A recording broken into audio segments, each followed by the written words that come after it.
Hey guys, welcome back to the channel. In today's video, we're actually just going to go over one of the most common metrics that you're probably going to come across when you get into valuing companies, and that's the PE ratio. So for today's video, we are just going to break down the PE ratio. We're going to go over what it is exactly, how do you calculate the PE ratio, and what are some different ways that you can actually use it when it comes to valuing a company. So before we get on with this one, guys, if you enjoy the video, if you get any value out of the video at all, please like the video down below. It helps out a whole bunch. It just lets YouTube know that you really enjoyed this video, and it puts it in front of other people that might actually get some value out of the video as well. And while you're at it, do consider subscribing and of course turning on your notifications just so you know when we put up a new video every week. Now let's get into this one.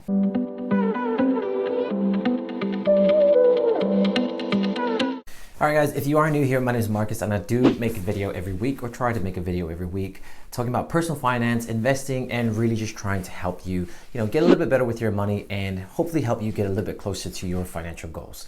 So for today's video, as I mentioned earlier, we're talking about the PE ratio, also known as the price to earnings ratio.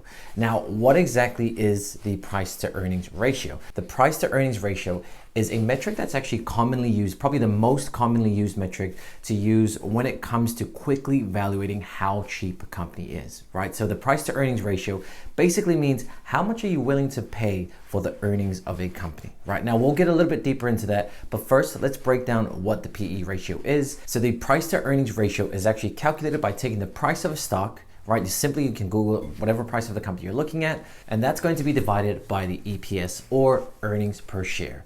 All right, so let's break that down a little bit further. Obviously, again, the price part of that equation is pretty simple. It is, if you're looking at Apple, you just Google up, Apple stock, and the price that comes up, that's what you're going to use. And then EPS, or earnings per share. Now, this is actually calculated by taking the net income of a company, or the earnings or the profit, and you're going to divide that by the total shares outstanding. Again, this is all information that you can find on something like Yahoo Finance, but just as an example, make it really simple. Let's just take company A. Now, company A has total shares of 50 shares outstanding, right? So that means there's only 50 shares out there in the market for you to buy, and it's got net income of $100, right? Now, if you take that $100 and divide it by the 50 shares, you're going to get earnings per share of $2. And what that just simply means is, if this company was to hypothetically take out all of its profits, all of its net income, and just pay it out to its individual shareholders or to the individual shares, you would be getting $2 per share, right? It's really important to break things down when you're looking into companies on a per share basis, because obviously when you're buying into a company, when you're buying individual shares, that's how to best kind of see how it will affect you, or how it's going to reflect what you're going to get out of it, right? On a per share basis. Obviously, you always want to look into, when you're buying a company, you always want to look at it as the owner of the company, as if you're buying the whole company, but breaking things down on a per share basis is the best way to kind of see how it affects you as the individual shareholder, right? So again, we went off track a little bit there, but that's how you calculate the PE ratio, right? So it's just the price of the stock, and you're going to divide it by the earnings per share, which is the EPS. Now let's take that example a little bit further. Now let's just say company A is trading at $40 per share, right? And we've just calculated our EPS, which was $2 per share, right? $2 earnings per share. Now, if you wanted to find a PE ratio, you would take the price of company A, which is $40 per share, divided by 2, which is the EPS, and your answer is going to be 20, which means company A has a PE ratio of 20. So now that we have the PE for company A at 20, what does that mean? Okay, great, you've got a PE of 20, now what? There's two ways to really look at PE, right? So if you have a PE of 20, what that means is investors are willing to pay $20 for every dollar of earnings that this company is willing to produce. Okay, so that's one way to look at the PE ratio, right? If you've got a PE of 20, you're willing to pay $20 for every dollar of earnings that this company is going to produce. Now, why is that important? Obviously, if the PE, you'll rarely see a company with a PE of 1, right? Because why would the company sell for a PE of 1? Why would you be willing to sell your shares for $1 when you're going to get $1 in earnings anyways. And that's why the PE ratio you'll always find, and you're rarely ever going to see a PE of 1 or 2 or 3. And if you do see something that low, something's not right, or it could present a really interesting opportunity for you to invest in. But that's one way to look at the PE ratio, right? How much are investors willing to pay per dollar of earnings? Another way to look at the PE ratio is if you've got a PE ratio of 20, like company A in our example, what that means is, let's just say this company has no growth right now for the next 10 years or whatever it is, there's going to be no growth in this company. So what that means is it's going to take you 20 years for you to break even on your investments, right? It's going to take 20 years for you to get your money back on this investment. However, that's if the company is not growing at all. Right now, that's another way to interpret the PE ratio. So how is it used in terms of valuation? Now, to put this all in perspective, historically, the average market PE ratio has come in around 15 to 16, right? So that's the average. So you can see how you can take the PE ratio and use that to see how expensive or how cheap it is relative to the market average or relative to the industry that you're looking at. Now, what you'll find is most times that you look into a company, obviously there's so many different industries out there, and most industries, well, most of the companies that are in those industries will all have similar PE ratios, right? Because they're obviously all very similar types of companies.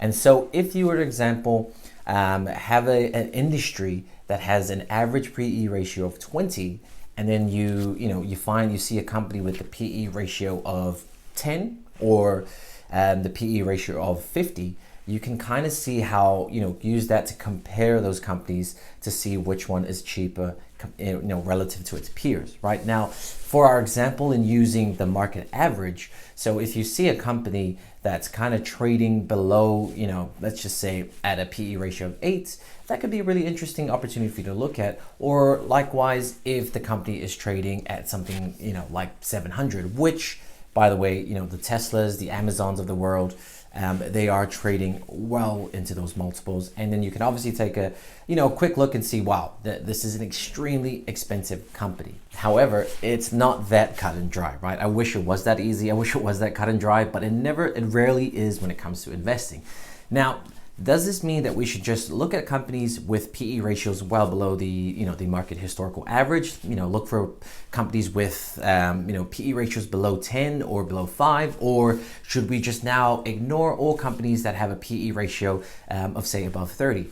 No, right? Because there are some problems with the PE ratio. Now, you can of course use it, as I mentioned earlier, as a way to compare companies to see which company is relatively cheap, relative to the industry that it's trading in or relative to its peers. However, there are some cons or some drawbacks when it comes to using the PE ratio. For example, the PE ratio can be very misleading. Right now, because we're using the company's net income or its profits, this can be manipulated, right? Not intentionally, it's not like, management is intentionally manipulating the income figures, although it can happen sometimes. But the point is the income can be manipulated. So let's just say our company A, for example, right now, obviously when it comes to PE ratio, you're going to be using the trailing 12 months figures, right? Which means, it just means that the figures from the last 12 months, the latest figures, right? Now, let's just say in that year, in the trailing 12 months, company A had to sell off a branch or a bunch of assets, right? They had to sell it off for whatever reason. And in doing so, that would obviously reflect in their income, right? In their net income.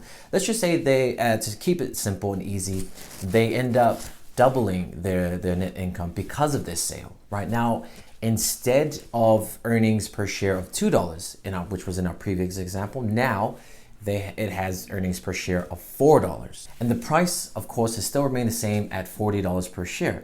Now, our PE ratio, if we take that $40 per share, now divided at our earnings per share, at our inflated earnings per share of $4, our PE ratio all of a sudden now comes down at 10 rather than the 20 in our original example. Now you can see the problem with this is that's not going to be recurring income, right? Now that sale could be a one-off sale unless the company is selling off all of its assets or selling off multiple segments of its business for the next couple of years, which then you have much bigger red flags than the PE ratio to worry about, and you probably wouldn't want to invest in a company that's doing that.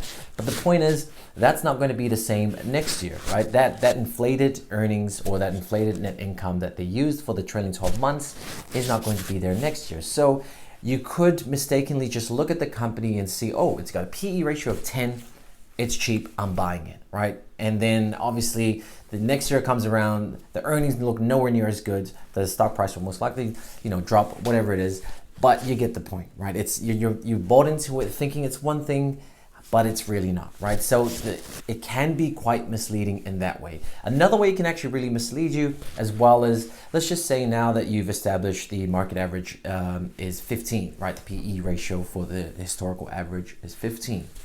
Now, let's just say you decide, okay, if it's 15, I'm not going to invest in companies that have a PE ratio of 20 and above, right? Because that's too expensive. That obviously means that the company is expensive. That's not necessarily true because, as I mentioned earlier, the PE ratio doesn't take into fact the growth of a company, right? It doesn't account for how much the company is actually growing its revenues and growing its earnings.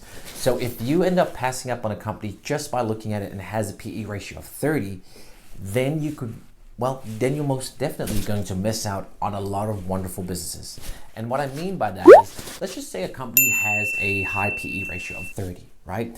But that's taking into account there's no growth. But then this company, you understand this company, you've looked into this company, you've studied the fundamentals, and everything is pointing towards that this company is growing like a weed, and it's most likely going to double its earnings per share in the next couple of years, right? It's going to double its earnings in the next 2 or 3 years. Then you're willing to pay up a little bit more. You're gonna want to pay a little bit more, a bit of a premium for that growth, right? Because yes, you're paying a PE of 30 today, but in the future, when they double that earnings, the future PE could be more like 15 to 10. And if you take into account that company's growth, it could be very well paying up, paying that higher PE ratio, because you're taking into account that that company is going to grow its earnings to meet that stock price. So the PE ratio, while it is a very, can be useful metric to look at, it is not the end all be all of deciding whether you want to buy stocks. In fact, the way I look at it, it's not really a big determining factor for me at all, right? I'd much rather look at the company's fundamentals. I'd much rather look at their debt levels, how how they're growing their revenues, their total addressable market. I'd much rather look at those types of tailwinds for the company to evaluate whether it is a good buy or not, rather than just looking at the PE ratio. But I do hope that this video gave you a good understanding of the basics of the PE ratio and why you hear so much about it and why you'll most likely come across it when you are looking into investing into a company. Okay, so guys, if you enjoyed the video, please like the video and subscribe to the channel. I really appreciate it. It helps out a whole bunch. And of course, again, it just puts it in front of other people who might get some value out of the video as well. Subscribe to the channel. If you like this one, I've got plenty of videos on the channel that you'll enjoy as well. I'll put some of them on the screen right now. Click on them, like them as well, and I will definitely see you guys in the next one. Thanks for watching.